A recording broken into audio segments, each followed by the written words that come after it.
Hola, ¿qué tal? ¿Cómo están? Espero que estén muy bien. Vamos a continuar con nuestra lectura de la obra de este caballero, del doctor Sigmund Freud.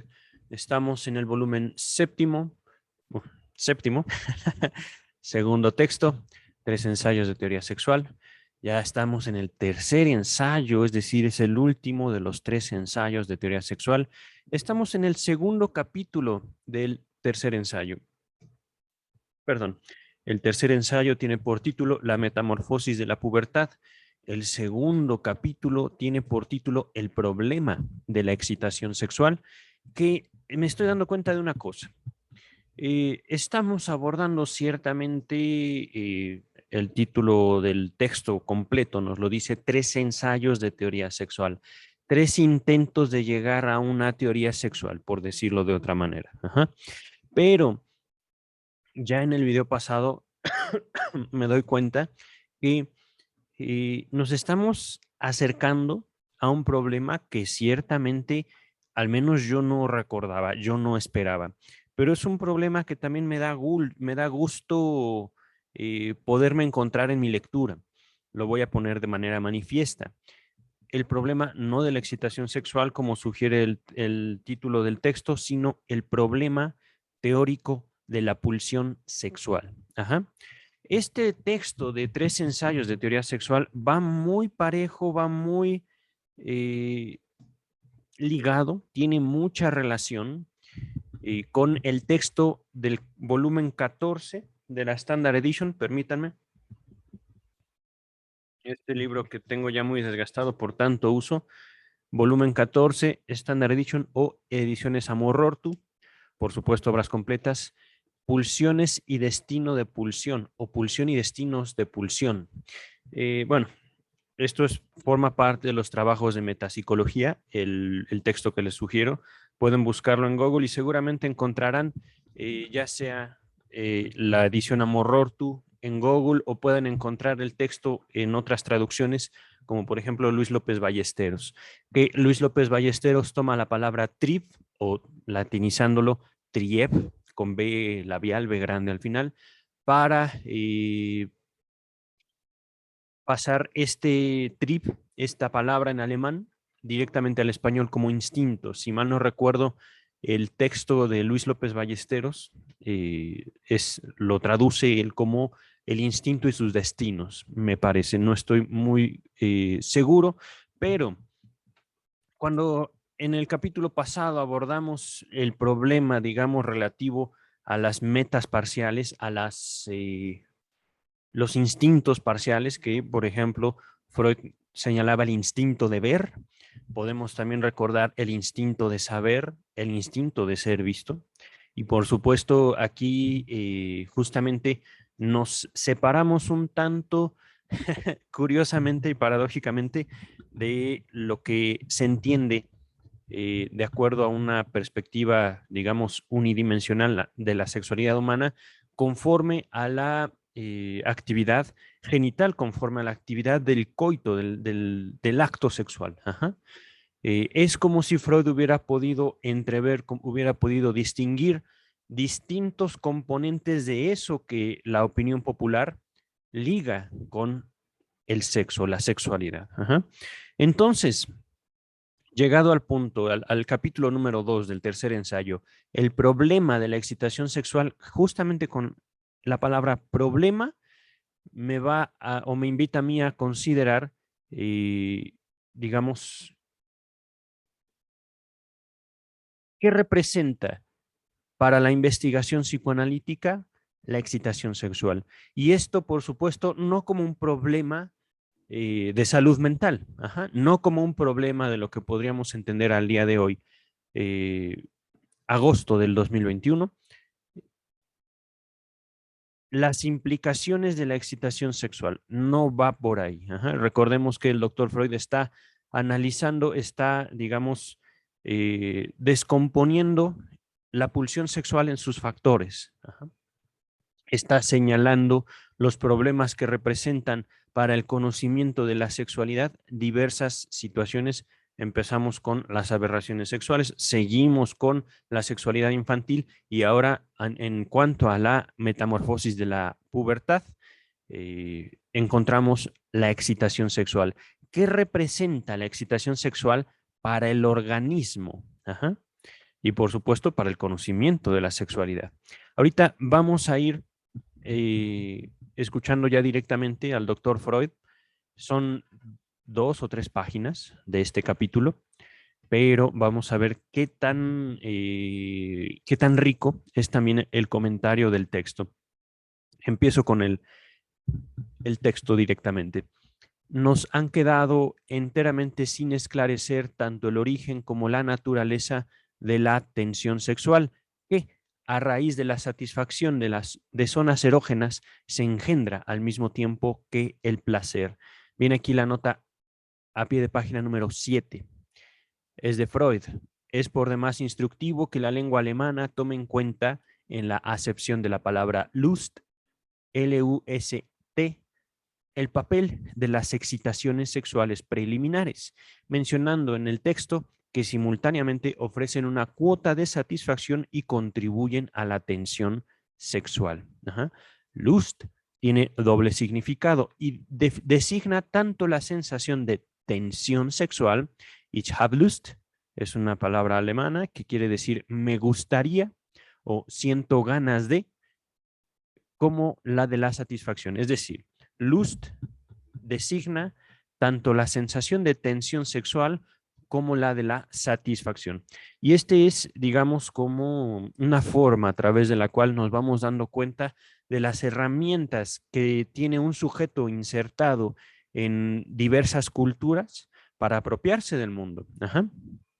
El doctor Freud, por supuesto, un hablante de alemán, un individuo que conoce el alemán desde que estaba en la cuna, puede identificar digamos, esta herramienta, sus limitaciones en cuanto con esta palabra Lust puede él designar 2 cosas. Ajá.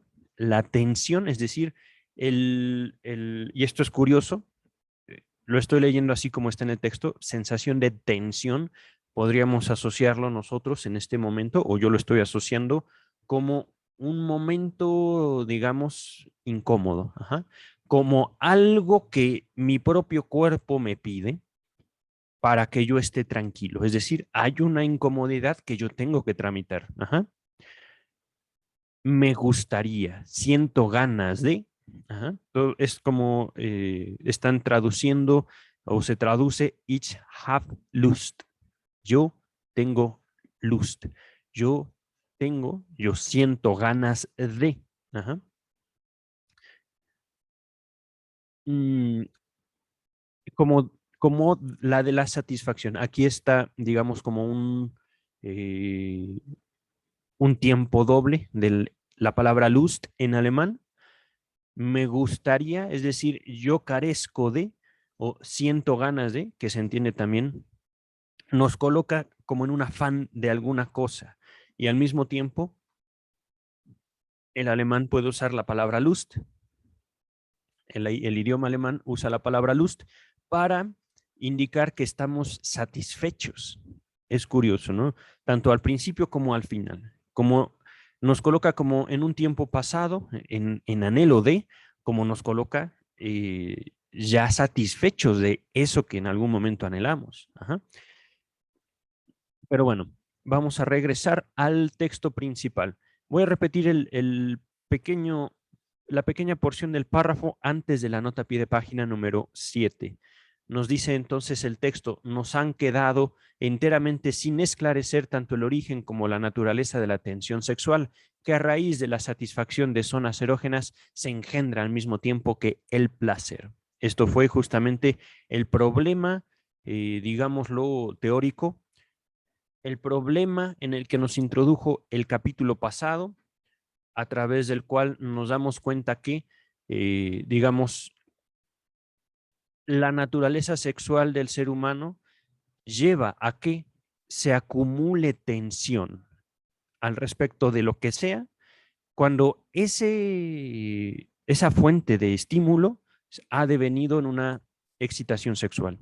Esta frase que estoy mencionando puede parecer un poco, digamos, complicada, pero se ha visto en todos estos ensayos de teoría sexual, y no solo en esto, sino que también la contribución que hace Freud a la sexualidad es justamente distinguir primero que las zonas erógenas justamente dependen de cómo el individuo se va relacionando con su cuerpo a partir de las experiencias infantiles y cómo estas zonas erógenas, que podríamos decir la importancia que toma para un individuo diversas partes de su cuerpo, la estimulación de esas partes de su cuerpo y cómo estas partes del cuerpo literalmente pueden sustituir a los genitales en la relación que establece el sujeto para consigo mismo y para con los demás.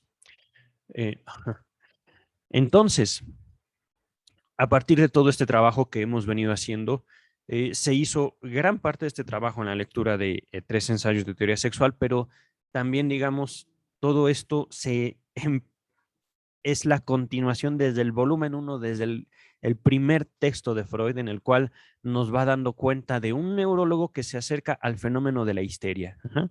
Hemos venido estudiando también gran parte de la historia de la salud mental. He encontrado también dentro de mi biblioteca algunos libros que igual si ustedes gustan, podría estar yo compartiendo en mis redes sociales, pero dentro de todo esto, destaco en este momento que lo que Freud puede notar a partir de su estudio y de su tratamiento con pacientes histéricos es cómo hay una enorme plasticidad en cuanto a las relaciones del individuo para con su propio cuerpo. Ajá. Estas zonas erógenas podrían variar literalmente en cualquier parte del cuerpo de una persona, encontrando así satisfacción de cierta forma de estímulos en ciertos lugares de su cuerpo e incluso, ¿por qué no?, olvidándose enteramente de sus genitales. Esto es, digamos, como lo destacable al momento. Repito, nos han quedado enteramente sin esclarecer tanto el origen como la naturaleza de la tensión sexual, que a raíz de la satisfacción de zonas erógenas se engendra al mismo tiempo que el placer.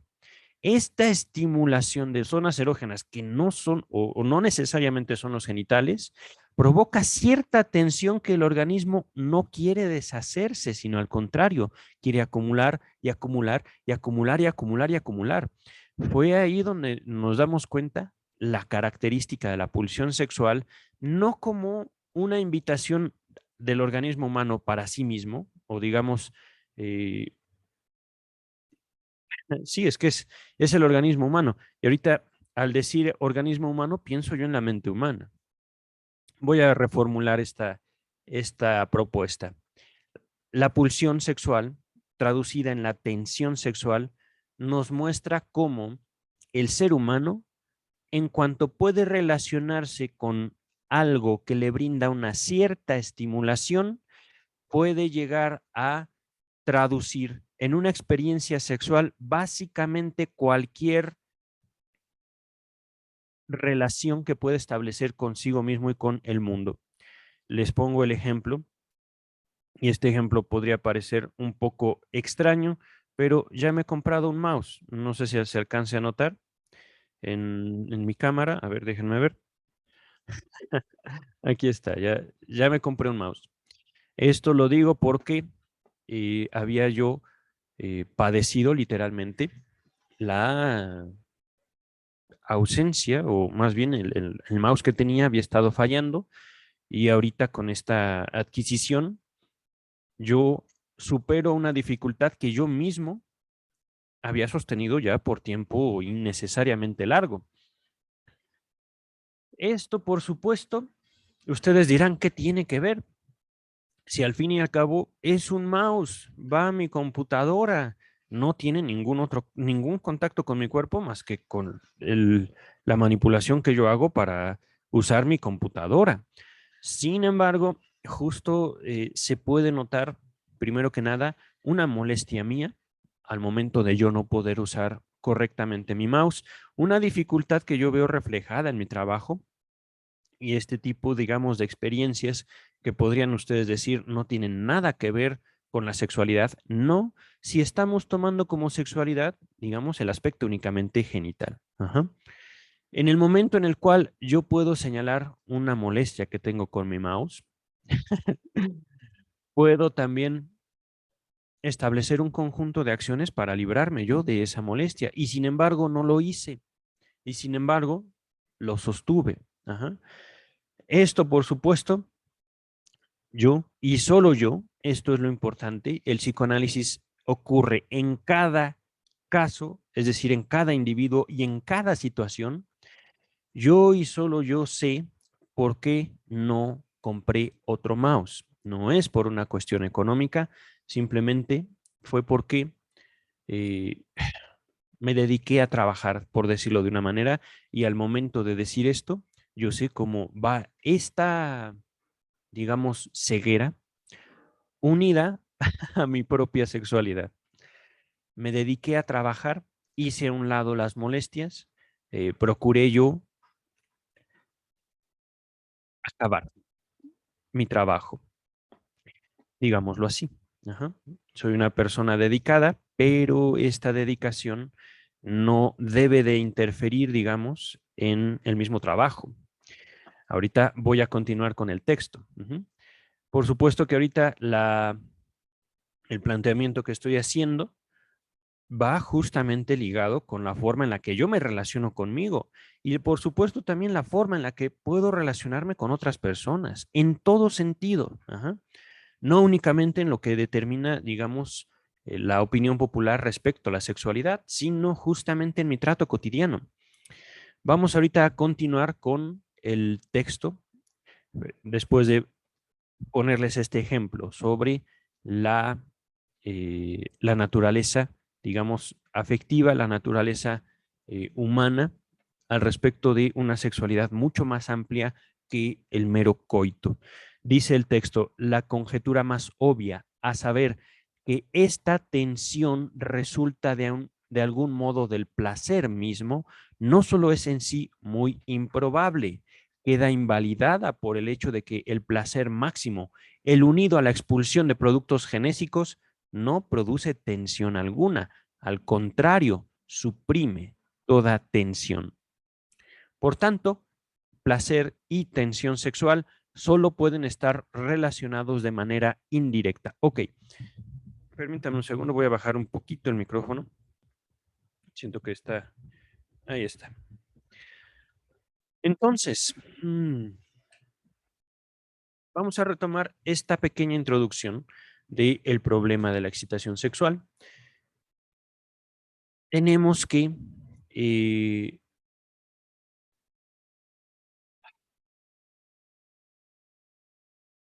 retomando, digamos, la primera parte. A raíz de la satisfacción de zonas erógenas, se engendra al mismo tiempo que el placer la tensión sexual. Hay placer, hay tensión, hay satisfacción, ¿no? Ahorita no podría yo despegarme mucho de la representación popular al respecto del acto sexual. Ajá. Se estimula el cuerpo, se acumula tensión en el cuerpo, justamente como un mecanismo preparatorio para la satisfacción del orgasmo. Sin embargo, aquí lo que sigue. Esta tensión resulta de algún modo del placer mismo. Ajá. No solo es en sí muy improbable. La conjetura más obvia. Ajá. Esta es la conjetura, digamos, más obvia. Queda invalidada por el hecho de que el placer máximo, el unido a la expulsión de los productos genésicos, no produce tensión alguna. Aquí nos regresamos, digamos, a un esquema lo más básico que tenemos de la psique, la mente humana, al respecto de la pulsión. Tenemos que, por ejemplo, para que un placer, perdón, una estimulación devenga placer, es decir, que nosotros como seres humanos podamos sentir placer a partir de un estímulo, tiene que haber una, digamos, elaboración de ese estímulo por parte de esa persona específica. Ajá. En otras palabras, y esto es como algo muy obvio, no todas las cosas que nosotros encontramos placenteras van a ser placenteras para la otra persona, para nuestra pareja, incluso para nuestros amigos, hablando, por ejemplo, de una sexualidad, por supuesto, ya no coital, ajá, ya no es una relación únicamente del sexo con la relación sexual, ajá, la relación genital, sino, por ejemplo, en nuestro contacto social. Y esto de forma muy específica, por ejemplo, la forma en la cual nos acostumbramos comunicar con nuestras personas cercanas no va a ser igual en todos los casos. Ajá.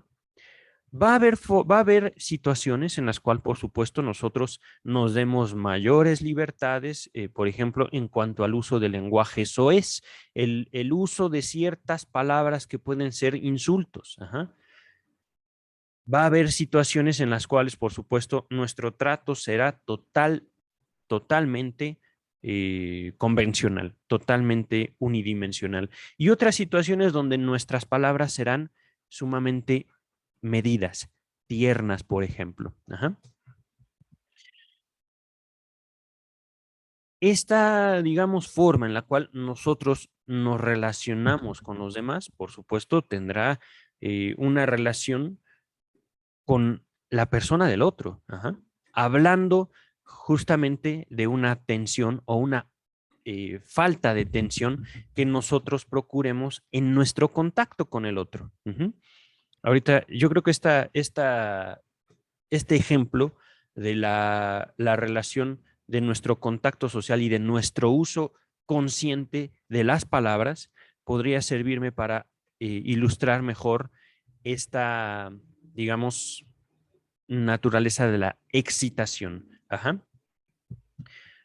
Por ejemplo, supongamos que ustedes tienen un niño y un niño muy travieso, un niño al cual le tendrán que ejercer presión, ejercer tensión para que deje de comportarse de esa manera o guarde cierta compostura. Ajá. Hablar, digamos, de forma más enérgica. Ujú. Y por supuesto, tienen ustedes un amante, no sé ustedes, pero al cual, por supuesto, la tensión, digamos, que quieren ejercer en ciertos momentos de intimidad, implique no hablarle fuerte, o puede que sí, sino más bien hablarle dulce. Ajá. Esta dulzura, por supuesto, los dejará a los amantes pidiendo más. Ajá. Trátame bien, trátame cálidamente. Por poner un ejemplo, también hay amantes que gustan del trato duro, justamente, ¿no? Al niño, por ejemplo, a la niña que se le busca moldear de cierta manera y que se le imprime una cierta dureza en la palabra, en el trato con la palabra, los niños se tensan, ajá, con los regaños, con los reclamos de sus cuidadores. Pero esta tensión es justamente no placentera. Se busca que para que los pequeños alivien esa tensión, se porten bien. Se entiende uno, digamos, de adulto. A mí no me gusta que me hablen feo, a mí no me gusta que me hablen fuerte, pues entonces dejo de hacer eso que la otra persona considera malo. Eso sería, digamos, como un pensamiento adulto de ese trato. Ajá. Repito, mm, la tensión que de algún modo resulta del placer mismo queda invalidada por el hecho de que el placer máximo, el unido a la expulsión de productos genésicos, no produce tensión alguna. Al contrario, suprime toda tensión. Aquí vámonos despacio. Está Freud tratando de ilustrar nuevamente la relación que la opinión popular guarda con la sexualidad. Y esto es algo que me ha asombrado en esta lectura, al menos tercera o cuarta lectura. En este texto de Luis López Ballesteros tengo yo al principio de tres ensayos de teoría sexual. Ahorita se los muestro en cámara. Lo he mostrado antes, pero a ver, ¿dónde está? ¿Dónde está? Acá está.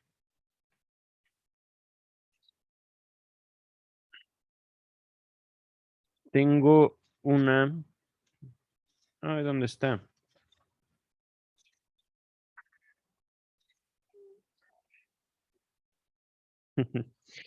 Tenía yo, o recordaba yo, una nota en la cual había marcado yo eh, al menos dos lecturas de este texto de Luis López Ballesteros, que es el mismo que estoy compartiéndoles, eh, de lecturas anteriores, 1911 y 1914. Ahorita no encuentro la página, pero eh, ¿a qué iba con todo esto? Lo he olvidado. Es cierto, es cierto. Estaba compartiéndoles sobre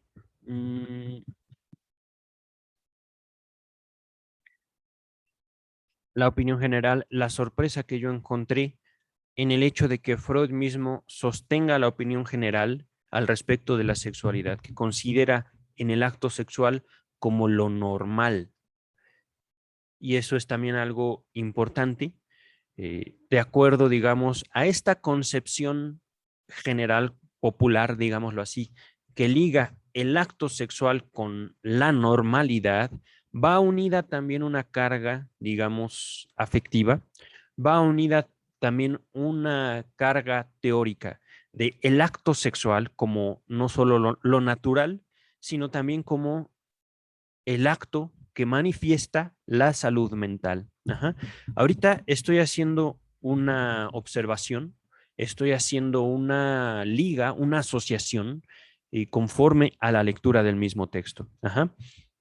Lo que me asombra es justamente que, si bien Freud mismo hace un cuestionamiento muy severo al respecto de esta visión, sexo igual a normalidad, sexo por supuesto heterosexual, sexo heterosexual, hombre-mujer, acostados, teniendo relaciones, eso es lo normal y eso es también la base de del criterio, digámoslo así, que determina la salud mental de los dos individuos. Eso Freud lo cuestiona severamente. También lo he cuestionado yo a lo largo no solo de esta lectura, sino de toda la lectura de la obra freudiana. Y sin embargo, Freud no descarta esta noción de normalidad, entre comillas. Ajá. Si bien Freud al momento la ha deshecho, la ha descompuesto en todos sus elementos, o al menos en los más destacados, por ejemplo, el placer de ver, el placer de saber, y esto ya hablando de los elementos que forman eso justamente, los elementos que más me llaman la atención, porque en ningún momento dice Freud la necesidad o el placer de tocar. Eso es bien curioso. Se encuentra, digamos, de forma indirecta este placer en cuanto a, por ejemplo, el acto de apoderarse. Ajá. Pero en sentido estricto, Freud no lo menciona hasta ya avanzado el texto, ¿no? Antes coloca el placer de ver, el placer de alimentarse, el placer de saber, etcétera, etcétera, etcétera. Entonces, aún en esta parte del texto, ya avanzado estos tres ensayos, Freud sigue sosteniendo esa noción, digámoslo, popular, por qué no decirlo incluso hasta moral, de el sexo no como una forma de obtener placer, sino específica y estrictamente como el método de reproducción. Ajá. Ya lo cuestionó, ya lo desgranó, ya lo deshizo, ya lo analizó y sin embargo lo sostiene. Ajá. Digámoslo así, como una demanda que se le impone a los sujetos, incluso a él mismo. Sostiene esto, digámoslo, ahorita en el texto que estamos abordando, que estamos estudiando. El placer máximo unido a la expulsión de productos genésicos, y esto es muy curioso, productos genésicos, y es, fíjense, si agrupamos dos productos genésicos en la humanidad, el espermatozoide y el óvulo, la mujer no libera óvulos conscientemente. La expulsión del óvulo al interior de la mujer, justamente, nos podemos dar cuenta de esto por eh, la menstruación, ¿no? Sin embargo, la expulsión de productos genésicos en el hombre es algo que podríamos decir, entre comillas, más consciente, aunque realmente no lo es. Hablando, por supuesto, de una eyaculación prematura. Y esto es, digo, si el doctor Freud se ha encargado de hacer un análisis de lo que la opinión popular considera es la norma, lo que tiene que ser, digamos, la relación sexual, y lo que tiene que ser también la finalidad del hombre y la mujer, por supuesto, muy cuestionable. El texto así lo expresa. El placer máximo es la expulsión de los productos genésicos. Ah, ok. Eh, pero, doctor Freud, la mujer no ovula voluntariamente, conscientemente. Y siendo sinceros, muchos hombres no controlan su eyaculación. No la controlan simplemente. Por supuesto, se puede llegar a controlar la eyaculación, pero no es el asunto de este video. El asunto de este video es específicamente el texto de Freud. Entonces, realmente, la expulsión de productos genésicos que llevaría a el hombre y a la mujer durante la relación sexual al máximo placer, pues no es verdad. Ciertamente, no es tan cierto. Sin embargo, regresamos otra vez, digamos, a el problema que nos plantea en el estudio de, digamos, la sexualidad humana, la relación entre tensión y la falta de tensión, el alivio. Ajá. Si bien podríamos decir que durante una relación sexual la estimulación correcta nos va llevando cada vez a una acumulación de tensión que no se vive de forma desagradable, sino más bien agradable, al momento, voy ahorita a cambiar esta palabra productos genésicos por la palabra orgasmo. Al momento de llegar al orgasmo, toda esa tensión que se fue acumulando baja. Ajá. Eso es, digamos, lo que representa el acto sexual, no digamos como una expulsión de productos genésicos. Ajá. Al menos, y es que esto es también dudoso, ¿no? En el hombre, podríamos decir que esto, teóricamente, y es muy teórico, eh, esto se cumple en el sexo masculino, no en el sexo femenino, la expulsión de productos genésicos. El orgasmo femenino no lleva la expulsión de productos genésicos. El óvulo, el orgasmo femenino es justamente una situación específica del cuerpo femenino donde hay una reacción del cuerpo, no necesariamente, y a esto me refiero a la, ¿cómo se llama?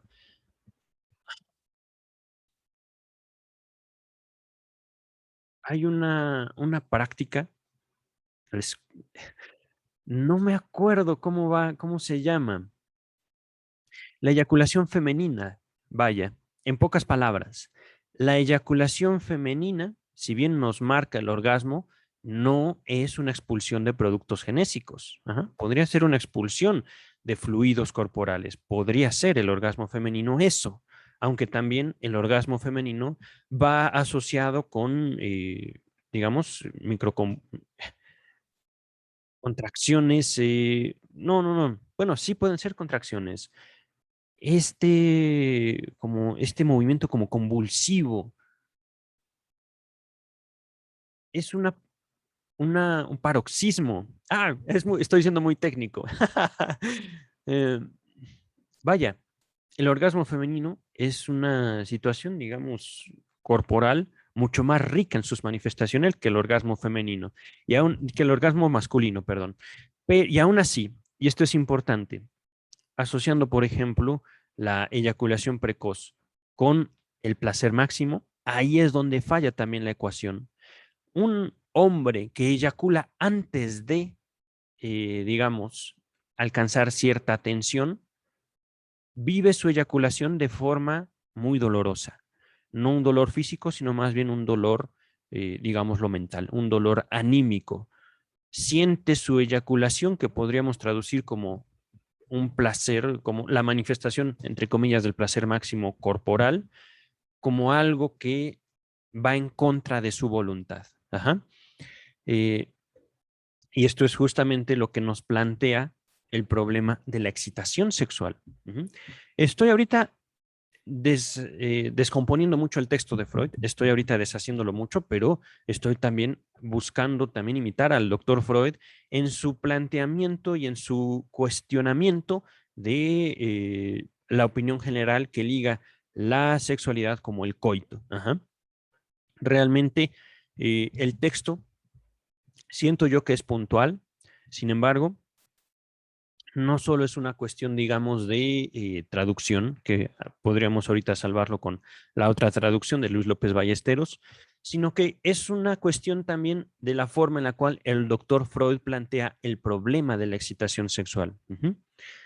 Encontramos entonces, para ilustrar una vez más el texto, para replantearlo, que el problema de la excitación sexual radica en que el ser humano se puede relacionar al menos, pueden ser más, pero al menos de dos formas con el mundo y con su propio cuerpo, si es capaz de traducir lo que sea que lo afecta, que él o ella perciben en su cuerpo o en su relación con el mundo, como una fuente de excitación sexual. Ujú.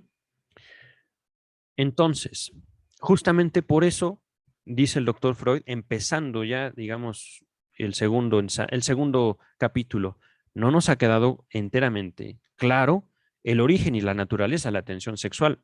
Así como que podamos decir, se hace así, no lo podemos hacer porque esta dinámica de el origen y la naturaleza de la tensión sexual es personal, es subjetiva. Ujú. Entonces, retomando el texto,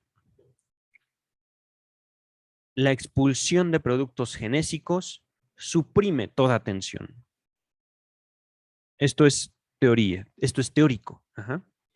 Realmente, la expulsión de productos genésicos no necesariamente suprime toda tensión. Un ejemplo, digámoslo, yendo más allá de la eyaculación prematura, más allá de un eyaculador precoz, yéndonos, por ejemplo, a una mujer que puede alcanzar el orgasmo con un amante y sin embargo esa experiencia corporalmente satisfactoria también la deja a ella con un pendiente, por ejemplo, porque ella no quiere tener hijos y él se empeñó en no usar protección. Otro ejemplo, una satisfacción corporal, una satisfacción física, digamos, de la tensión eh, acumulada durante la relación sexual, pero que deviene en un sentimiento de abandono en la mujer porque no solo el hombre, después de tener la relación sexual,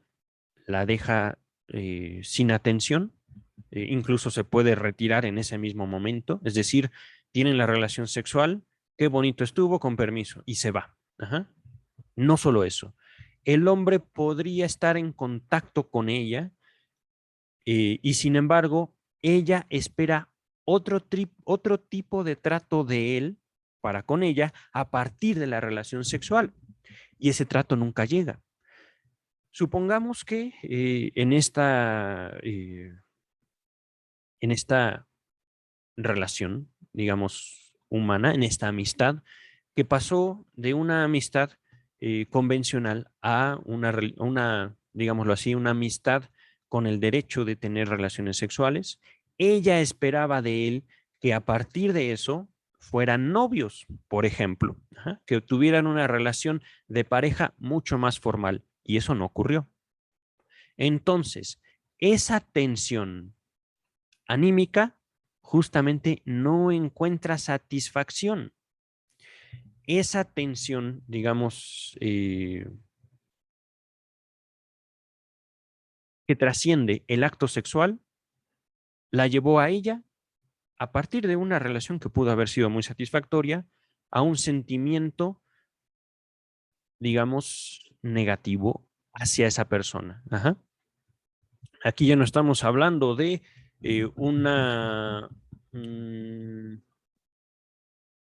relación unidimensional del sujeto con su propio cuerpo. Aquí yo me fui un poquito más a fondo del acto sexual. El acto sexual, entonces, no solo como una forma de satisfacer el organismo, a partir de la relación que establece el individuo consigo mismo, antes de la relación sexual, esa relación sexual puede tener diferentes significados. Ajá. Entonces, regresando al texto específicamente, por lo tanto, placer y tensión sexual pueden estar relacionados de manera indirecta. Placer, siento rico, y tensión sexual, eh, ¿cómo decirlo? La acumulación de eso, siento rico, quiero más, pueden estar relacionados no de manera directa, sino de manera indirecta. Ajá. Es decir, no es una relación lineal, sino es una relación, digámoslo, multívoca. Con multívoca quiero decir de muchas dimensiones. Ajá. Ahorita vamos a continuar. Todo esto ha sido simplemente el comentario de un solo párrafo. Pero llegamos ya, por supuesto, si ustedes tienen dudas, si ustedes tienen comentarios, está la caja de comentarios. Si quieren una comunicación, digamos, donde ustedes tienen la necesidad de compartir algo más personal, más íntimo, les sugiero no lo hagan en la caja de comentarios, búsquenme en mis redes sociales. Llegamos al primer apartado, papel de las sustancias sexuales. Aquí es algo muy curioso. Es un comentario que me he abstenido de hacer porque he considerado más importante este otro tipo de ilustraciones al respecto de la pulsión sexual, al respecto de la relación entre el cuerpo, el sujeto y los afectos, por ejemplo. Pero en cuanto a las sustancias sexuales, no puedo yo despegarlo del texto mismo que dice la expulsión de los productos genésicos. Ajá. Vamos a ver entonces qué quiere decir Freud con sustancias sexuales específicamente. Ajá. Dice el doctor Freud, además del hecho de que normalmente solo la descarga de las sustancias sexuales pone fin a la excitación sexual, tenemos todavía otros asideros para vincular la tensión sexual con los productos sexuales. Cuando se lleva una vida continente, es decir, podemos decirlo, abstemios, gente que no acostumbra a tener relaciones sexuales, el aparato genésico suele descargarse de sus materiales por las noches, en periodos variables, pero no carentes de toda regla. Ello ocurre con una sensación de placer y en el curso de la alucinación onírica de un acto sexual. En otras palabras, ¿vale? Es un poquito difícil las palabras, pero eh, gente que no tiene pareja sexual, gente que no acostumbra masturbarse, no está dicho en el texto, pero dice simplemente, a ver, ¿dónde está? Gente que cuando se lleva una vida continente, es decir, uno se contiene. Sin embargo, los productos genésicos, digámoslo así, es que ahorita está Freud tomando un modelo masculino. Los productos genésicos en la mujer, específicamente sus células genésicas, las células de la mujer que pueden dar a luz a otra vida, no están, digamos, ligadas a la actividad sexual. Eh, y menos, por supuesto, a una actividad masturbatoria o no va ligado a una liberación a través del orgasmo. Ajá. Pero bueno, regresando al texto y siguiendo al doctor Freud en su ilustración de la actividad sexual con el sujeto masculino. Por el momento, dejémoslo así, el doctor Freud, por supuesto, teniendo en cuenta que no es lo mismo.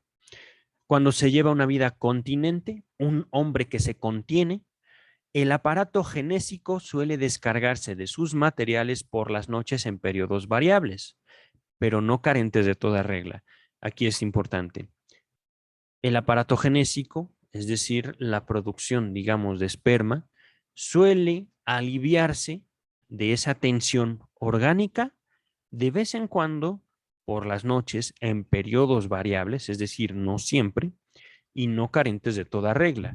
Es decir, la eyaculación nocturna, la eyaculación que nos viene a los hombres, al dormir, al estar soñando, que es justamente la frase que viene, tiene reglas particulares, reglas específicas. Ajá. Esta eyaculación nocturna, ocurre con una sensación de placer. Ujú. Y en el curso de la alucinación onírica, es decir, el sueño de un acto sexual, que es también una, repito, una relación unidimensional de el orgasmo como la sensación de placer, que también les puedo atribuir o comentar aquí, les puedo aportar más comentarios al respecto. Tampoco esto que dice el doctor es una regla, tampoco es totalmente cierto. Por ejemplo, y esto también tomado de mi práctica del psicoanálisis, hombres que no son continentes, hablando, por ejemplo, que ya sea que puedan tener relaciones sexuales con su pareja o que ellos no tengan ningún problema en masturbarse por las noches. Ajá. Y lo hacen justamente porque no quieren manchar su cama con su semen, porque por supuesto dejar, digamos, los productos genésicos, dejar las sustancias sexuales durante la noche en el cuerpo propio puede devenir en un problema de salud, en una gripe, por ejemplo. Ujú. O ya en un sentido como más improbable, en alguna infección, pero ya sería como un descuido severo. Pero aún así es posible. Digo, es que lo importante en todo este caso es que no hay una relación lineal entre el sujeto ¿cómo decirlo? Su sexualidad. Primero, en cuanto al texto, no siempre el orgasmo trae consigo satisfacción. Ujú. Y sin embargo, no es que yo esté señalando un desconocimiento de Freud en esto. Ajá. Freud está, por supuesto, tratando de ubicar la pulsión. Esto es, digamos, lo destacable del texto. No es que Freud ignorara en ese momento que el orgasmo podría traer en realidad insatisfacción. Eh, no es que el doctor Freud sea, ¿cómo decir? Esté omitiendo esto, digámoslo, a propósito. Está buscando la pulsión, está buscando hacerse de eso que le permite a él sostener que algunas personas sean diferentes a otras. Ajá. Ahorita vamos a continuar. Es que justamente por esto sostiene Freud la opinión general, que dice, todo orgasmo es satisfactorio, todo orgasmo es el máximo placer. Ajá. Por eso sostiene Freud eso.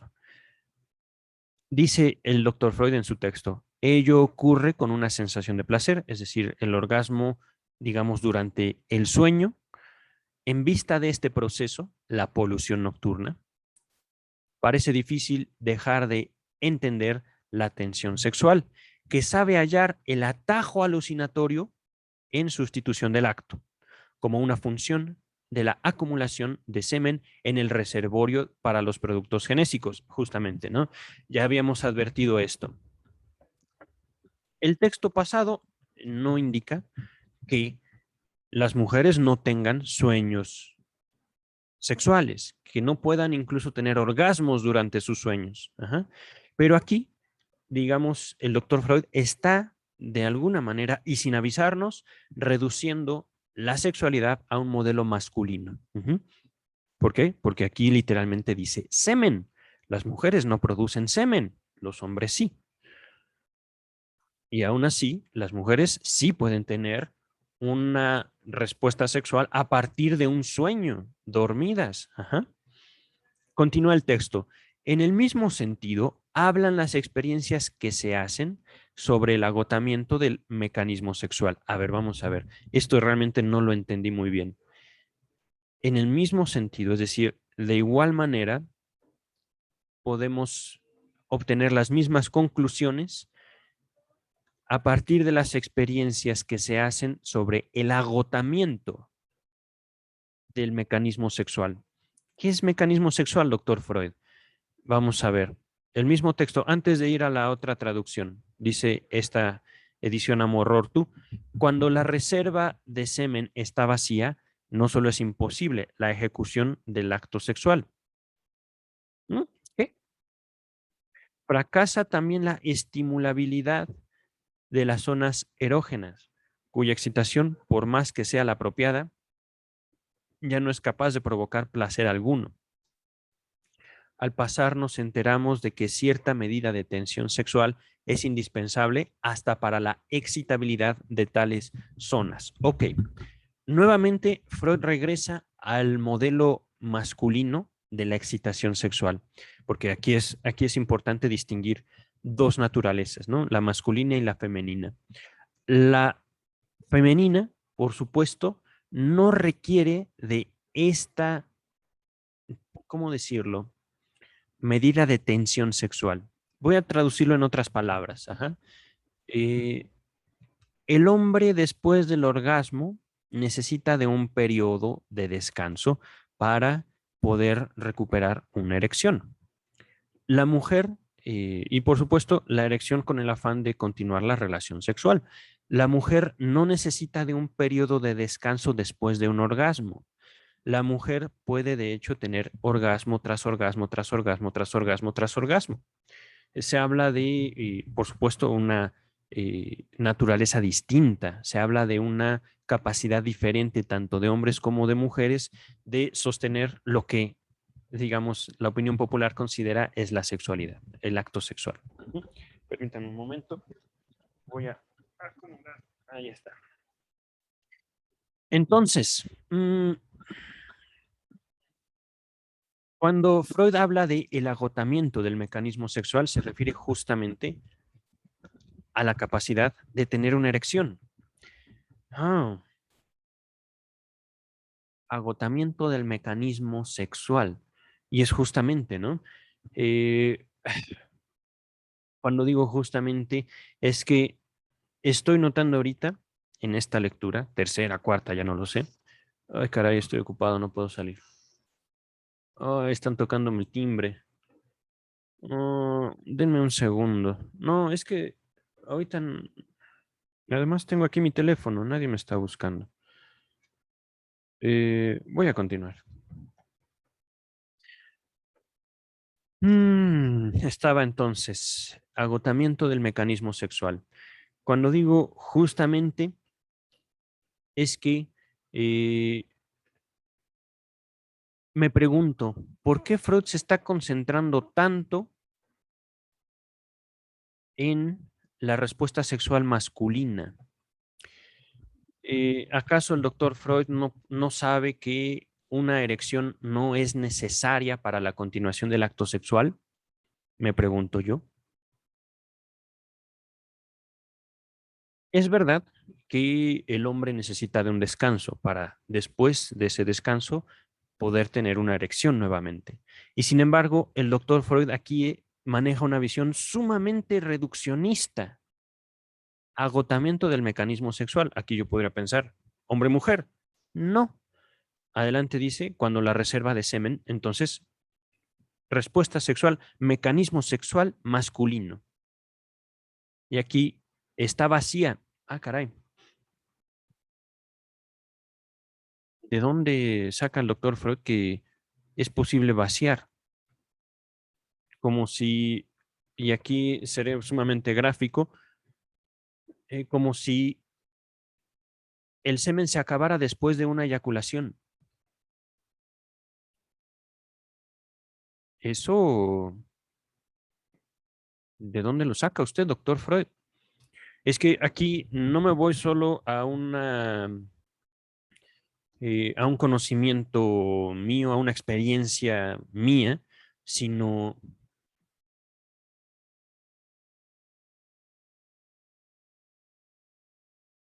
el texto me deja preguntando, me, me, me deja con esa incógnita.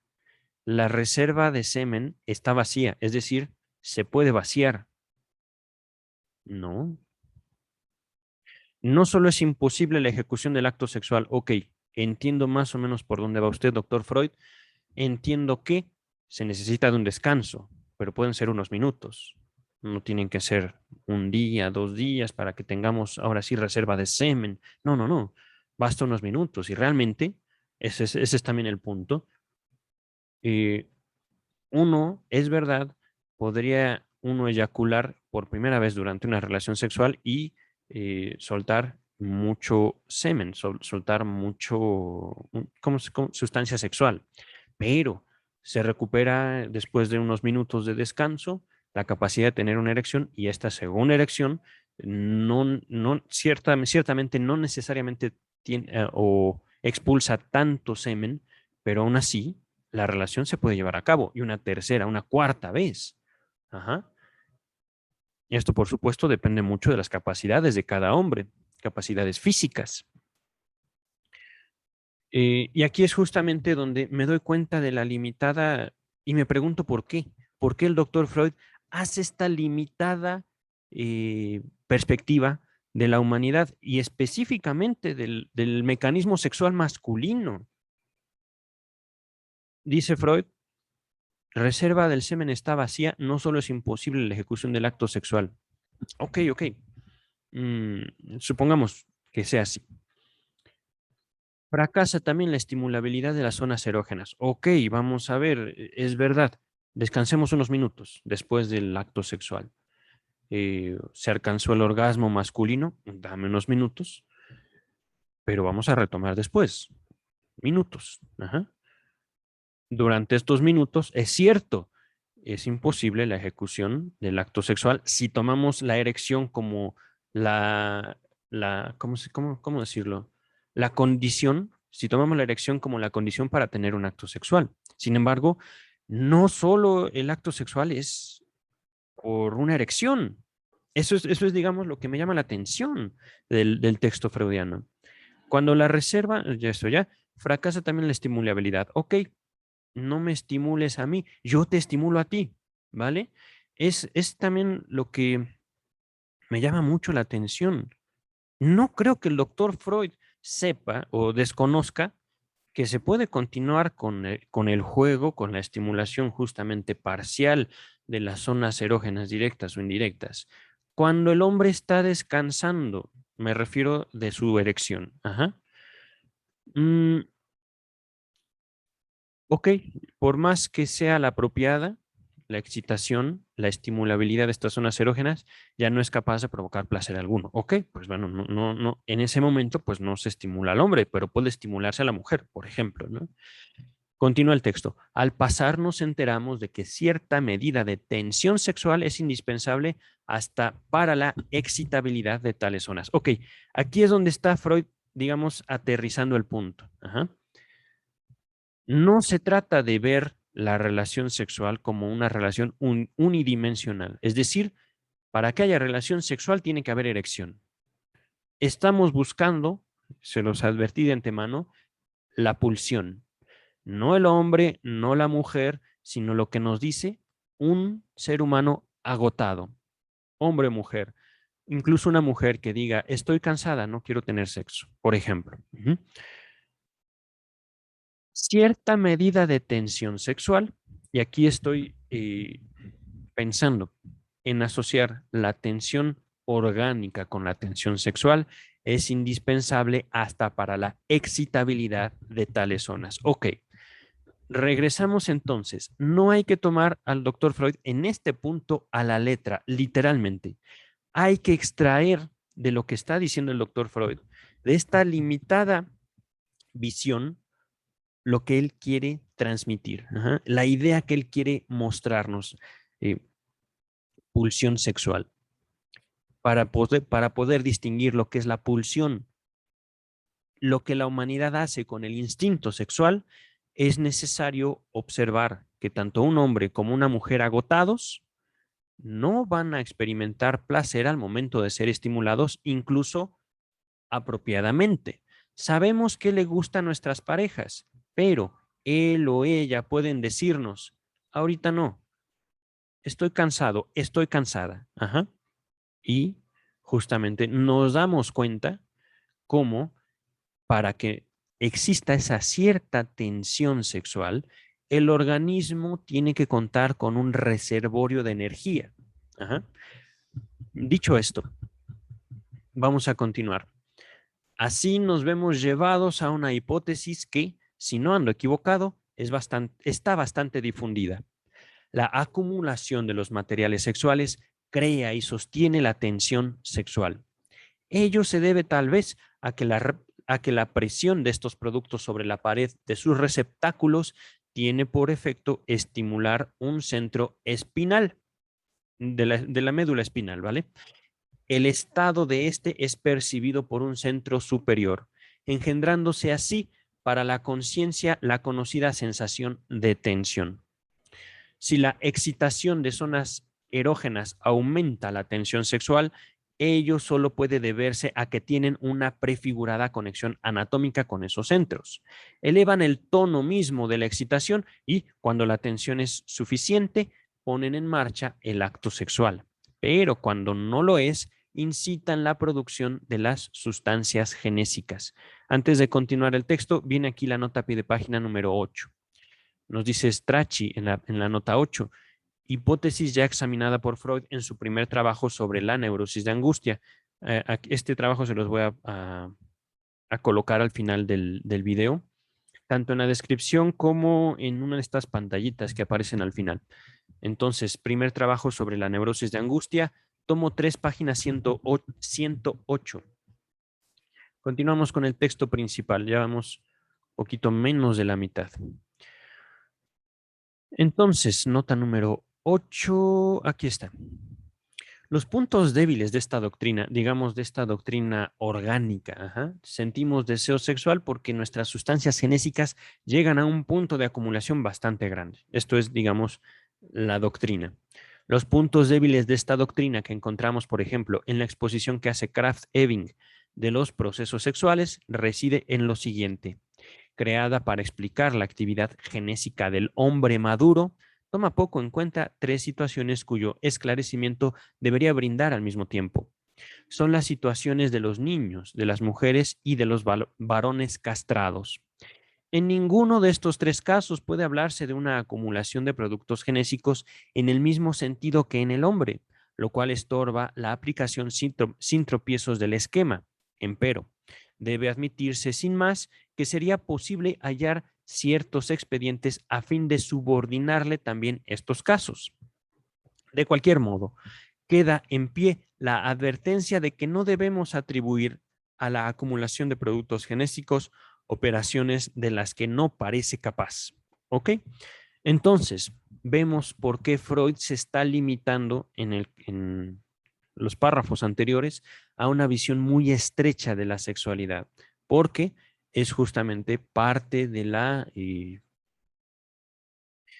eh, del contexto teórico médico de 1905, fecha en la cual, bueno, aproximada, en la cual se publicó este texto que estamos estudiando. Aquí ya acaba la primera porción, el primer apartado del capítulo 2, y viene un segundo apartado, apreciación de las partes sexuales internas. Vamos a ver qué nos dice el doctor Freud. Las observaciones de varones castrados parecen corroborar que la excitación sexual es, en grado notable, independiente de la producción de sustancias genésicas. Perfecto, ahí lo sigo. Ajá. Si bien la regla es que la operación menoscabe su libido, y ese es el motivo por el cual se la practicó, en ocasiones ello no sucede. Wow. Miren, ahorita Freud empieza con una población muy específica, varones castrados. Permítanme. Yo podría pensar varones o bien que no tienen pene, o bien que no tienen testículos, o incluso que no tienen ninguno de los dos. Ajá. Es justamente, ¿no? La operación, hablando de una castración física, que tiene el objeto de menoscabar su libido, es decir, reducir su apetito sexual. Esto es, por ejemplo, hasta donde yo sé, una medida que toman ciertos estados de la Unión Americana, es decir, de Estados Unidos, ciertas regiones de Estados Unidos que identifican a un agresor sexual o a un pedófilo y los castran químicamente. Es decir, les dan medicamentos para que es que no sé cómo, vaya, esta operación química, sus genitales permanecen intactos, pero ellos ya no tienen el apetito sexual en general. Ajá. Se le llama castración química. No sé realmente qué sustancias, solo sé de la posibilidad. Pueden buscarlo ustedes en Google. Ahorita no me voy a desviar mucho del texto. Entonces, dice Freud, en ocasiones ello no sucede. La castración física, y esto es como en contraste con la castración química, la castración física, una operación por la cual un hombre pierde sus genitales externos, no necesariamente le arrebata su libido, le arrebata su apetito sexual. Ujú. Dice el texto, por otro lado, hace mucho se sabe que enfermedades que aniquilaron la producción de células genésicas masculinas dejaron intactas la libido y la potencia del individuo ahora estéril. Es decir, estamos abordando una teoría de Krafft-Ebing, por supuesto importante en el contexto científico de Freud, en la cual dice es que tenemos deseo sexual porque tenemos sustancias y las sustancias se acumulan en nuestro cuerpo y entonces nos vemos obligados a tener un acto sexual.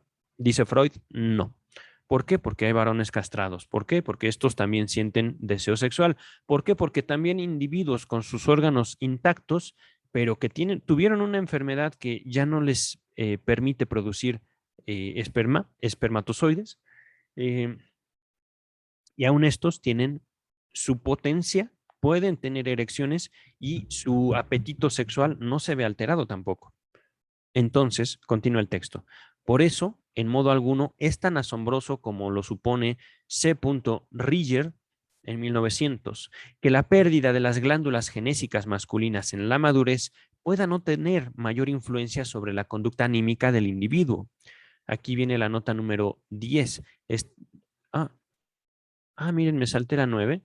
Nos dice Strachey en cuanto a la potencia del individuo ahora estéril, es decir, estos hombres que por una enfermedad ya no producen esperma, pero que tienen toda su capacidad sexual. Ajá. Son estériles, pero siguen deseando. Esta oración, dice Strachey, fue agregada en 1920. Ahora, la nota 10, hablando de la investigación de Rieger, nos dice Strachey, permítanme un segundo, aquí está. En las ediciones anteriores a 1920 figuraba en este punto la siguiente oración, más tarde suprimida, entre comillas, lo que sigue es de Freud entonces, porque las glándulas genésicas no constituyen la sexualidad y las observaciones efectuadas en hombres castrados no hacen sino confirmar lo que mucho antes había demostrado la extirpación de los ovarios, que es imposible anular los caracteres sexuales eliminando dichas glándulas. Ahí finaliza esta cita, pero continúa la nota 10. Dice Strachey, asimismo, antes de 1920, en la oración siguiente se leía, puntos suspensivos, caracteres sexuales, pero parecería que lo que entra en cuenta aquí no es la pérdida de las glándulas genésicas, sino una inhibición. Aquí regresamos, antes de retomar el texto, justamente si estoy haciendo estas observaciones, es por darle una importancia en el pensamiento de Freud a la histeria. Y esto es algo que hemos observado, o al menos que yo he observado y he hecho notorio en mi lectura de la obra de Freud desde los primeros tomos. El doctor Freud no puede explicarse en un primer momento, antes de sus estudios con Breuer, un poquito después de haber salido con Charcot, de haber salido de estudiar con Charcot. eh, no puede explicarse el doctor Freud cómo el cuerpo de los histéricos está perfectamente bien y aún así sus funciones, sus capacidades se ven limitadas de manera contundente. Es como si justamente hubiera una fuerza que enferma a los individuos, justamente la histeria, y que se manifiesta de modo certero, específico en el cuerpo de esos individuos. Ajá. Lo puedo poner con estas palabras ahorita. En esta influencia, Freud puede determinar un conjunto de mecanismos, un conjunto de reglas que le permiten a él distinguir esto es lo inconsciente. Ajá. Lo que veo yo en la nota número 10 no es la pérdida de las glándulas genésicas, sino una inhibición, puntos suspensivos. Estoy en la página 196. La nota 10 empieza en la 195. Pero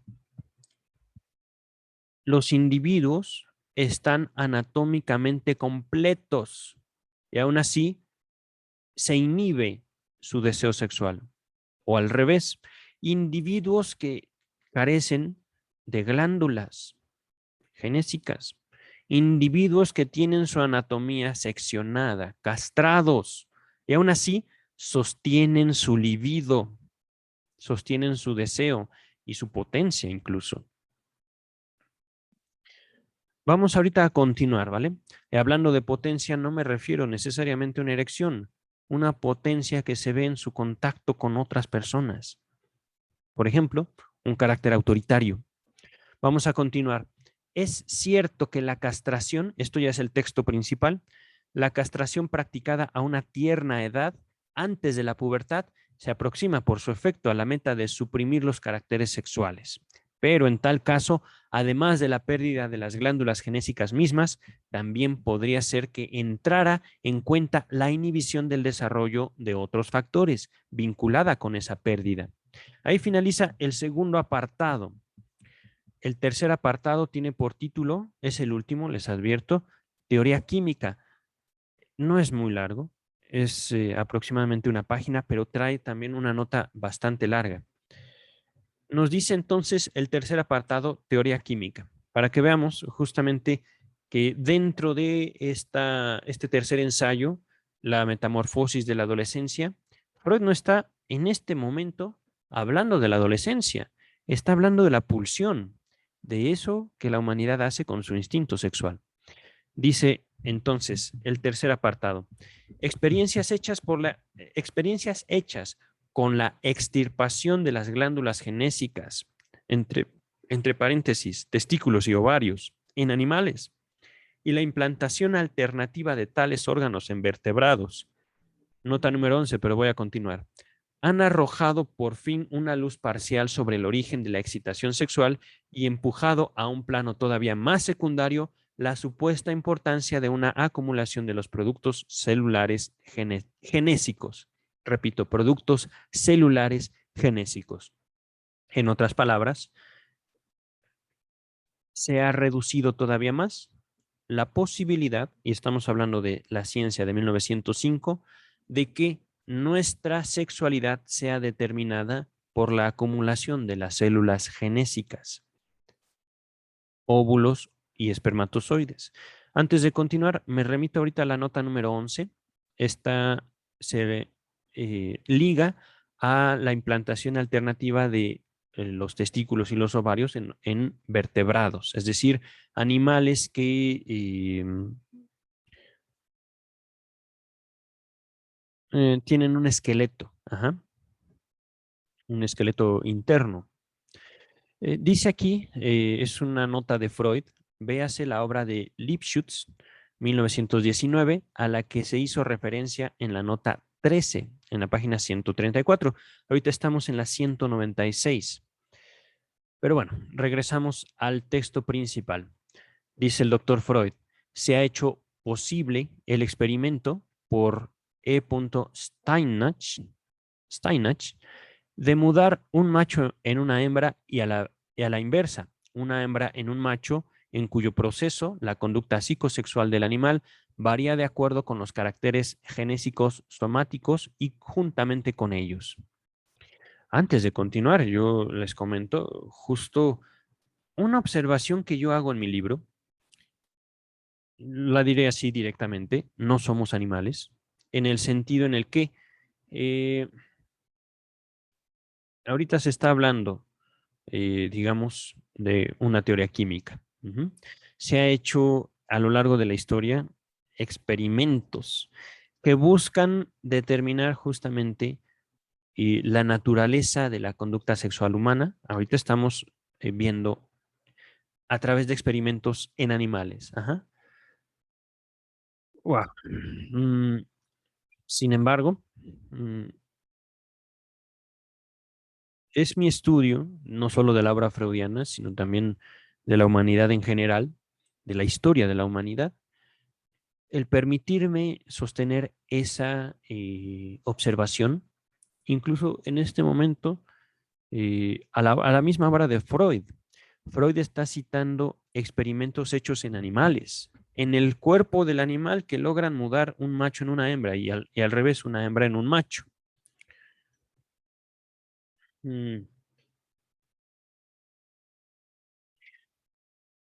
Me llama la atención si el doctor Freud, por su experiencia, podía decir, no somos nuestro cuerpo, ¿por qué ahorita? eh, que ahorita somete su, su, su, su línea de pensamiento, esta observación que incluso yo les hago notar con la nota número 10, no es la pérdida de las glándulas, no es el cuerpo, sino es una inhibición, es lo que hacemos con el cuerpo. ¿Por qué ahora se regresa a los animales? Vamos a ver. Ahora bien, continúo con el texto. Esta influencia determinante en lo sexual no debe atribuirse a la contribución de las glándulas genésicas que producen las células específicas, mm, espermatozoides y óvulo, sino a sus tejidos intersticiales. Ahorita vemos qué es eso, que los autores han destacado por eso con el nombre de, entre comillas, glándulas de la pubertad. Antes de continuar, cuando yo digo no somos nuestro cuerpo, quiere decir que nosotros nos imponemos al cuerpo. Quiere decir que justamente, y es justo también hablar de esto en un sentido de derecho humano, nosotros decidimos sobre nuestro cuerpo. Lo pondré con otras palabras y ahorita tomando el ejemplo de la pandemia. La salud es un derecho, no una obligación. Con esto yo no los invito ni a vacunarse ni a no vacunarse. Es criterio suyo. Ustedes tomarán la decisión. Mandar a sus hijos o no a la escuela, hablando de México, es la decisión de cada uno. También incluso es decisión de los niños si quieren ir o no a la escuela. En este momento en el cual la humanidad enfrenta la pandemia del coronavirus. Ahorita vámonos al texto. Estábamos estudiando la forma en la cual Freud se está ligando con la ciencia biológica de su tiempo. Ajá. Experimentos hechos, al menos que conoce el doctor Freud, en organismos vertebrados. Ajá. Podría yo pensar mamíferos. No queda claro en el texto. Pero mm, estos autores dicen, ah, la influencia determinante en lo sexual debe atribuirse a los tejidos intersticiales. Voy a buscar en Google qué es intersticial, o tal vez tejidos intersticiales. Tejidos intersticiales. Ahorita la primera referencia me la brinda www.utec.edu.p.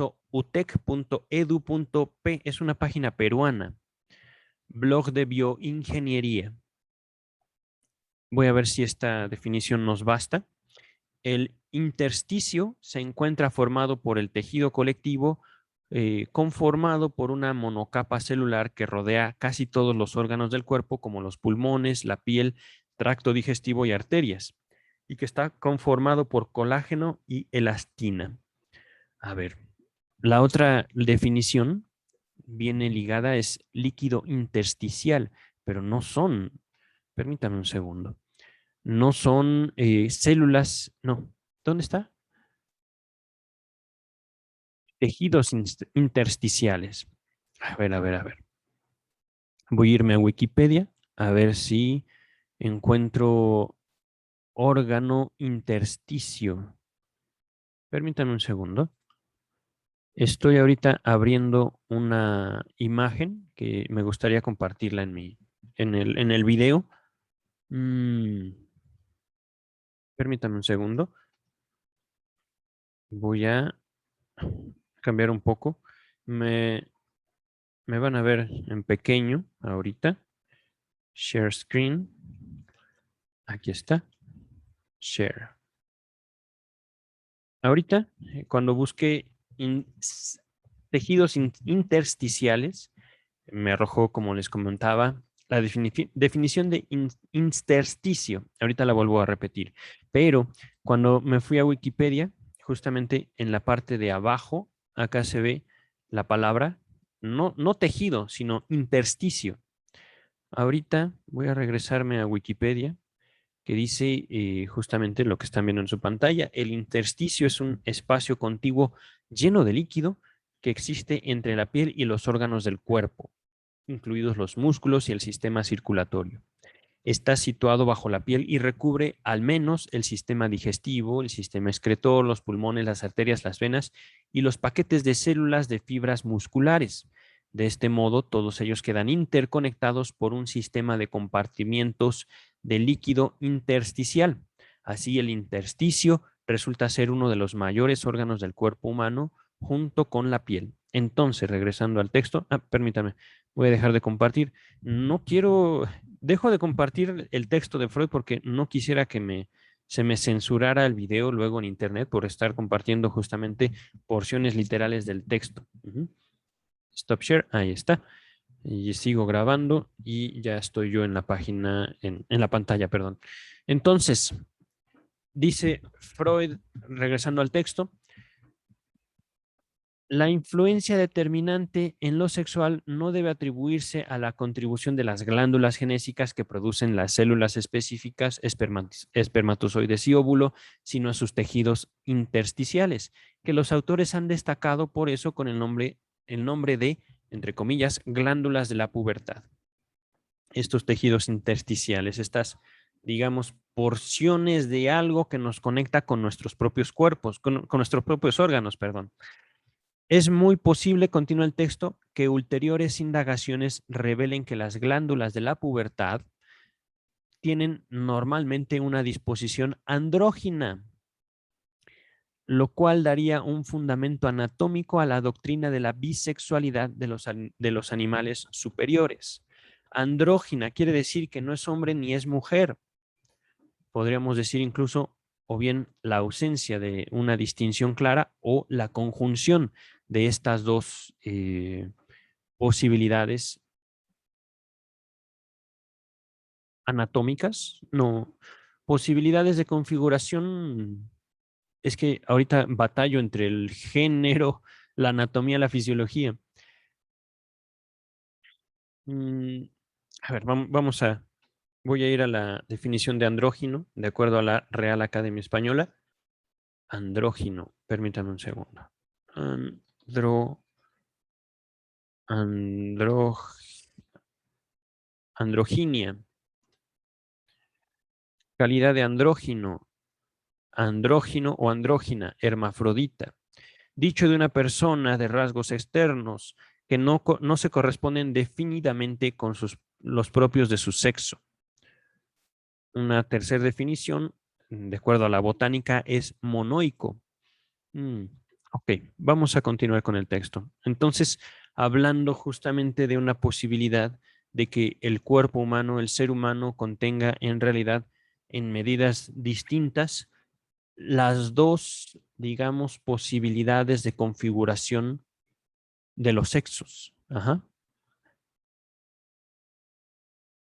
No estamos hablando aquí, digamos, de una conducta sexual, estamos hablando específicamente de los cuerpos. Lo mencionamos ya en capítulos pasados. Hablamos de, por ejemplo, hombres con senos, mujeres con barba y bigote, y esto es, digamos, una consideración meramente anatómica. Ajá. Se habló desde el primer capítulo de, por ejemplo, hombres completamente masculinos, pero que prefieren tener relaciones sexuales con otros hombres, y mujeres dominantes, y sin embargo, que buscan como pareja a un hombre. Ajá. Por supuesto, también se habló de hombres pasivos, mujeres activas. Y esto trascendiendo justamente también el campo del acto sexual. Ahorita vamos a continuar con el texto directamente, el texto principal. Y desde luego y desde luego es posible, perdón, y desde luego es probable que no sean el único órgano que participa en la excitación y en los caracteres sexuales. ¿Hablando de qué? De los tejidos intersticiales, ¿vale? Como quiera que fuese, este nuevo descubrimiento biológico debe sumarse a lo que ya hemos averiguado acerca del papel de la tiroides en la sexualidad. Esto yo lo desconozco o no lo recuerdo. Estamos autorizados a pensar que en el sector intersticial de las glándulas genésicas se producen ciertas sustancias químicas que, al ser recogidas por el flujo sanguíneo, cargan de tensión sexual a determinados sectores del sistema nervioso central. Aquí vámonos despacio porque el doctor Freud de repente se ha vuelto doctor otra vez. Eh, dice, estábamos hablando de glándulas intersticiales, tejidos intersticiales. ¿Qué quiere decir? Aquello que nos conecta con nuestros propios órganos, que nos permite sentirnos. Se dijo, por ejemplo, que esta, y aquí en el texto, en lo que acabo de compartirles, esta excitación de las glándulas del sector intersticial de las glándulas genésicas produce ciertas sustancias que cargan de tensión sexual a determinados sectores, dice aquí del sistema nervioso central, podemos traducirlo también como del cerebro. Entonces, y esto, repito, estamos autorizados a pensar, dice el doctor Freud en el texto, estamos en la página 196, casi al final, dice el doctor Freud, estamos autorizados a pensar, es decir, esto es nuevamente teoría. ¿Podemos pensarlo? Claro que podemos pensarlo. Sin embargo, es importante no ir más allá de esto. No podemos tomarlo como una certeza. Ni en 1905 ni en 2021 que estoy leyendo esto. Dice el texto, continúa, en el caso de sustancias venenosas introducidas en el cuerpo desde fuera, ya conocemos una transposición de esa clase, de un estímulo tóxico en un particular estímulo de órgano. Es decir, tenemos la introducción de una sustancia ajena y perjudicial al organismo. Esta sustancia nos va a afectar de cierta manera en el interior de nuestro cuerpo. Continúa el texto. En cuanto al modo en que la excitación sexual se genera por estimulación de zonas erógenas, previa carga del aparato central y a las combinaciones entre efectos de estímulos puramente tóxicos y fisiológicos que se producen a raíz de estos procesos sexuales, tales problemas solo pueden tratarse por vía de hipótesis y no es este el lugar para ocuparnos de ellos. Bástenos establecer como lo esencial de esta concepción de los procesos sexuales la hipótesis de que existen sustancias particulares que provienen del metabolismo sexual. Antes de continuar, viene aquí la nota número 12, pero es una nota muy larga. Voy a finalizar el texto, que estoy a unas cuantas líneas, y regreso a la nota 12. Dice el doctor Freud al respecto de estas sustancias particulares que provienen del metabolismo sexual. En efecto, esta tesis en apariencia arbitraria viene sustentada por una intelección poco tenida en cuenta, pero digna de la mayor atención. Las neurosis, regresamos justamente, las neurosis que admiten ser reconducidas a perturbaciones de la vida sexual muestran la máxima semejanza clínica con los fenómenos de la intoxicación y la abstinencia a raíz del consumo habitual de sustancias tóxicas productoras de placer, entre paréntesis, alcaloides. Antes de continuar, para compartir con ustedes la nota número 12, quiero buscar la palabra alcaloide. Nos dice la Real Academia, químico orgánico nitrogenado, como la morfina o la cocaína, producido casi exclusivamente por vegetales. Me gustaría buscarlo también en Wikipedia. Alcaloide. Mm, aquellos metabolismos, perdón, aquellos metabolitos secundarios de las plantas sintetizados generalmente a partir de aminoácidos que tienen en común su hidrosolubilidad, es decir, son solubles al agua, a pH ácido, y su solubilidad en solventes orgánicos a pH alcalino. Realmente no soy químico, no entiendo mucho de esto, pero déjenme ver. Ejemplos conocidos, a ver, la mayoría de los alcaloides poseen acción fisiológica, es decir, actúan sobre el cuerpo intenso, una acción intensa en los animales, incluso a bajas dosis, con efectos psicoactivos, por lo que se emplean mucho para tratar problemas de la mente y calmar el dolor. Ok, ok. Ejemplos conocidos son la cocaína, la morfina, la atropina, la colchicina, la quinina, la cafeína, la estricnina y la nicotina. Sus estructuras químicas son variadas, bla, bla, bla. Creo que sería todo. Eso es como lo más importante. Entonces son químicos contundentes que operan de forma fortísima hacia el cuerpo. Mm, entonces, la neurosis, repito, las neurosis que admiten ser reconducidas a perturbaciones de la vida sexual muestran la máxima semejanza clínica con los fenómenos de la intoxicación y la abstinencia a raíz del consumo habitual de sustancias tóxicas productoras de placer.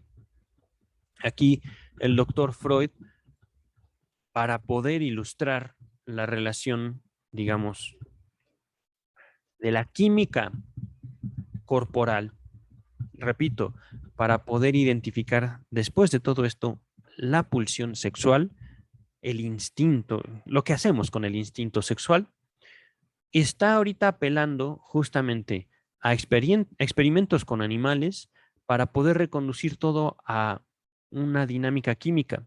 Sin embargo, justamente al mencionar a la neurosis, quiere decir, hay algo. Podría yo pensar, poniendo el texto de Freud en otras palabras, podría yo pensar que hay alguna dinámica química, que todo esto se ve, nuestra anatomía misma se ve modificada, pero la neurosis me hace pensar en esta intoxicación. Y aún así, es importante destacar, el neurótico no necesariamente consume este tipo de sustancias químicas, pero es capaz de afectar su cuerpo como si tuviera estas sustancias químicas. A eso voy. Se observó en los primeros textos cómo la neurosis incapacitaba al cuerpo. Era como si, por ejemplo, los neuróticos tuvieran dañados sus nervios que les permitían controlar su brazo. Y sin embargo, al estudiar sus nervios, se daban cuenta que los nervios funcionaban. Podían hipnotizar a un neurótico que no podía usar su brazo y en la hipnosis lo podía usar, como si no tuviera nada. Y sin embargo, recuperaba la conciencia y perdía el uso del brazo, por ponerles un ejemplo. Aquí justamente introduce el doctor Freud en sus tres ensayos la mención de una intoxicación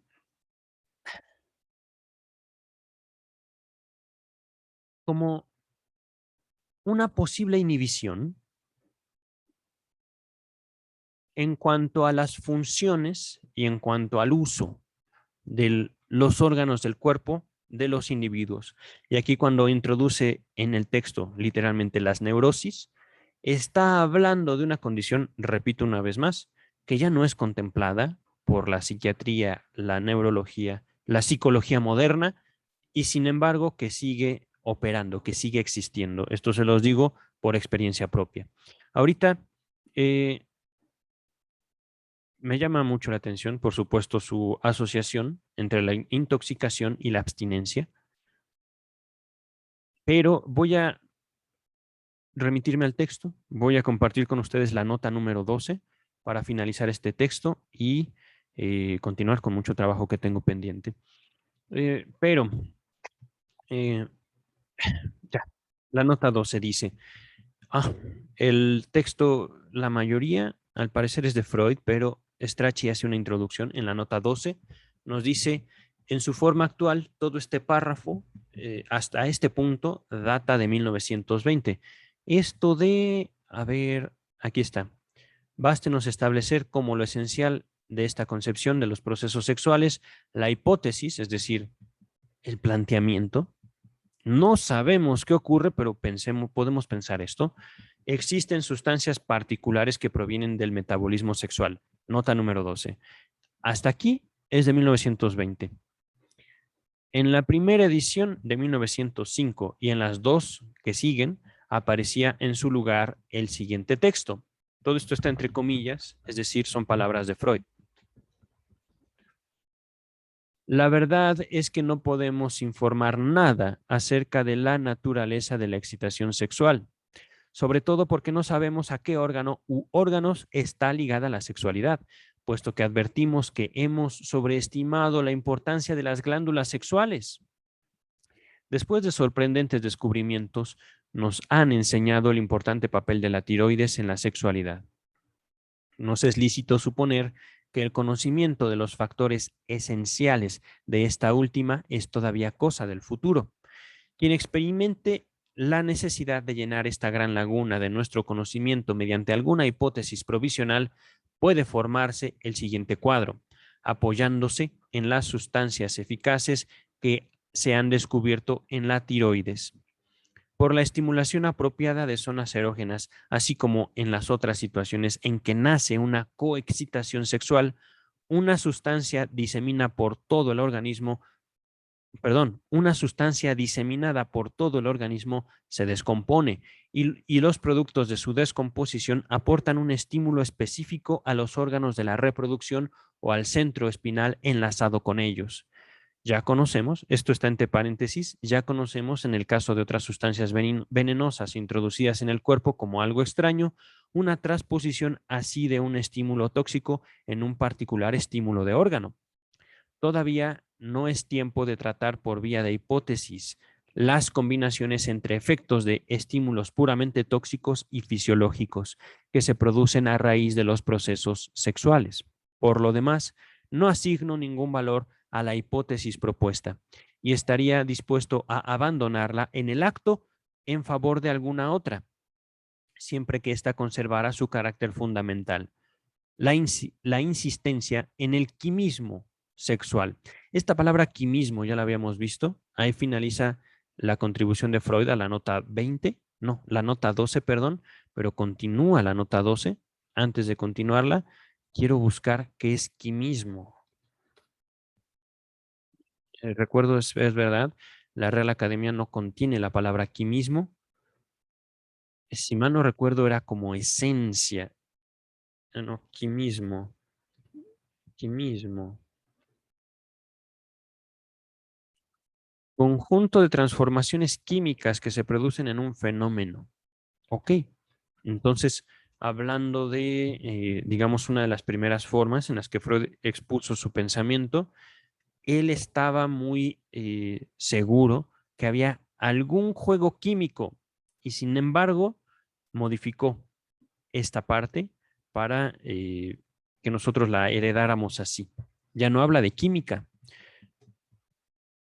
Continúa la nota 12, James Strachey. Merece destacarse que pocas modificaciones debieron introducirse en la hipótesis de Freud por el descubrimiento de las hormonas sexuales, que en realidad él había anticipado no ya en 1905, el año de tres ensayos, sino por lo menos en 1896, como puede comprobarse en sus cartas a Wilhelm Fliess del 1 de marzo y el 2 de abril de 1896, cartas 42 y 44. No sé si están incluidas en el primer tomo, tengo que revisar, pero si están incluidas, se las dejaré en la descripción. Continúa la nota 12.